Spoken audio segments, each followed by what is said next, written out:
Welcome to Chapter 1, Reasoning and Geometry. Our first lesson will focus on patterns and inductive reasoning. By the end of this lesson, you should be able to answer how do we identify and apply patterns. First, some vocabulary. Inductive reasoning and conjecture. Inductive reasoning is using a pattern of examples or past events to draw a conclusion, and conjecture is the conclusion that you reach based on inductive reasoning. It's an educated guess. Please be sure to pause the video to copy these definitions down onto your copied notes. As soon as you have them down, we'll go ahead and get some examples in. Okay, these four practice examples, we're going to find the next three terms in each sequence. So looking at the first one, 4, 11, and 18, most of the time when we start to identify patterns, we start with addition and subtraction first, just because that is the operation that we learned first when we were children. And it's just a lot of times the easiest one. So luckily we can see that, well, 4 plus 7 is 11. And let's see if that works for 11 plus 7 to give me 18. So it does. So I can just continue to add 7 to get 25, add another 7 to get 32, and add another 7 to get 39. And what I'm doing down here by writing the plus 7, it's just showing my work, it's explaining. If I did have to put this in sentence form explaining what the pattern is, I would just say that it increased by 7 between each term, or you have to add 7 to get to the next term. So if I try to do addition for the next set of problems, well, 6 plus 6 is 12, but if I add 6 to 12, I don't get 24.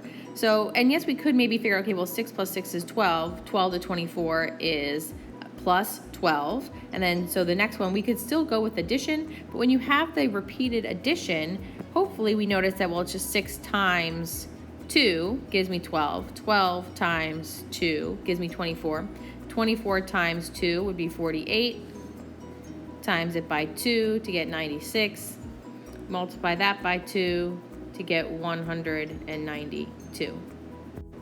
Because it does have that relationship with addition, multiplication and addition have that relationship. Yes, you could say add it to itself, add the previous term onto itself to get the next term, because you're taking that term, adding it again to get 12, adding this to 12 to get 24, and so on. But times 2 is just the faster way to write that down.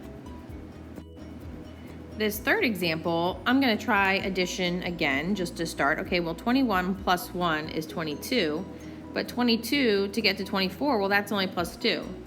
So that doesn't match. But if I looked at 24 to 27, well, that's plus 3. Well, there can be a pattern in the spaces between between the terms in the sequence. So I added 1, then we add 2, then we add 3. So is this one add 4? It is. So then I can add 5 to get 36. Then I would add 6 to get 42. And then we would add 7 to get 49. And if I had to explain this particular sequence, it would just be increase the distance between the numbers by 1 each time.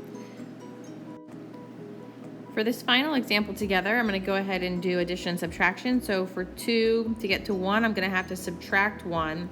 But from 1 to 3, that's an adding 2. So now we're really weird. But there's really no way, thinking about multiplication and division, to move between 2, 1, and 3. So I'm going to try to stick with this addition and subtraction stuff. So to get from 3 to 0, I have to subtract 3. Okay, well, there's at least a pattern there between a 1, a 2, and a 3. So maybe this next one with alternating subtract, add, subtract. So do I have to add 4? Well, I do. To get from 0 to 4, I have to add 4. And then does minus 5 work? It does. So this is an example of a changing sequence, subtracting 1, adding 2, subtracting 3, adding 4, and putting that into words could be a little tricky, but we could at least finish the sequence without much problem.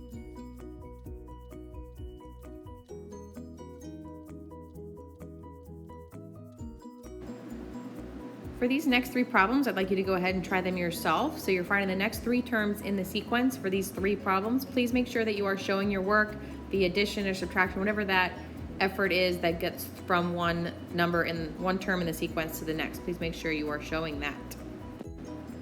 So now that you've done this on your own, hopefully you agree with my answers here. We're dividing by 2. 4 divided by 2 is 2. 2 divided by 2 is 1. Divide by 2, divide by 2. So your answer should be 1/8, 1/16, and 1/32. for E. For problem F, you're adding 2, and then you're adding 4, and then you're adding 6. So we're increasing by those even numbers each time. So we're going to add 8, 10, and 12 to get those next 3 terms. In this last sequence here, this is a little confusing to get from 0 to 1, but then there's no change. Now there's some change, but it's really kind of interesting to look at it. And so what this is this is actually adding 0 plus 1 to get the 1, then 1 plus 1 to get the 2, then 1 plus 2 to get to 3, 2 plus 3 to get to 5. So 3 plus 5 gives you 8, so on and so forth. And this particular sequence, like odd numbers or even numbers here with what we were adding, this particular sequence of numbers are called the Fibonacci numbers, and hopefully we'll have some time to find out more about those because they are a very interesting set or sequence of numbers. Another piece to extending patterns is not just about numbers, but could also be about patterns and figures. So the goal here is to draw the next figure in the pattern, so we're not going to be drawing a whole bunch, but in example A here, we've got a blue square, a blue and a red square, a blue, a red, and then a smaller blue square. So we have alternating colors, but then we also have them getting smaller and smaller. So continuing that pattern, I'm going to draw a smaller red one on top of the blue one. So there we have it. Now the only thing I will say is that blue and red were just colors that I wanted to use on this presentation. Your notes are going to be black and white, so maybe shaded and unshaded or something like that, just as long as it's alternating in some sort of color pattern also and not just getting a square inside of a square and then a smaller square. So same thing goes for B, except for now it looks like we have triangles. So we've got purple, gray, so again, shaded, unshaded, however it is you'd like to do that. But what looks different is that now the pattern is kind of going from the bottom left, but now it's at the top, or whatever we'd call that triangle there, that's now gray when it was purple. So gray or purple, and then it's gray, and then it looks like it rotates again. Now it's down here, it's purple. So it's going from this, like this full triangle here up top, starts at the top, then it's the bottom left corner, and then it's the bottom right corner. So the next one should be back up top, and then, but instead of it being purple, it's gonna be gray because it's alternating purple, gray, purple. And from there, the colors in the triangle were alternating based off of the top one. So that's where I'm gonna talk my way through this one. So the next one should be back to looking like B, where the triangle is up top, but now it's gonna be the gray, purple, purple. And there we have it. So the alternating or rotating top triangle is not just rotating, but it's switching colors, and then the rest of the space underneath it is also alternating colors off of that top triangle. Okay, everyone, now it's going to be your turn. On the space in your notes, if you could go ahead and create 2 examples, one of each of what's listed here on the screen. First one would be the number patterns. I want you to have 4 numbers in a row in a pattern. Whatever your pattern is, that's fine. Please do not show what the pattern is. Just write your 4 numbers in your sequence with a dot, dot, dot at the end of it, so that you're pretty much creating a problem that we might be able to share with someone and have them figure out. And then you're going to do that also with a shape example. Make sure you're drawing 3 shapes in some sort of pattern. Don't draw any more than 3 to extend it. Just draw the 3. Don't explain your pattern. Just create it. Okay? And then go ahead and use that space in your notes to do that, and then we'll see maybe if we can share it in some way. Thanks.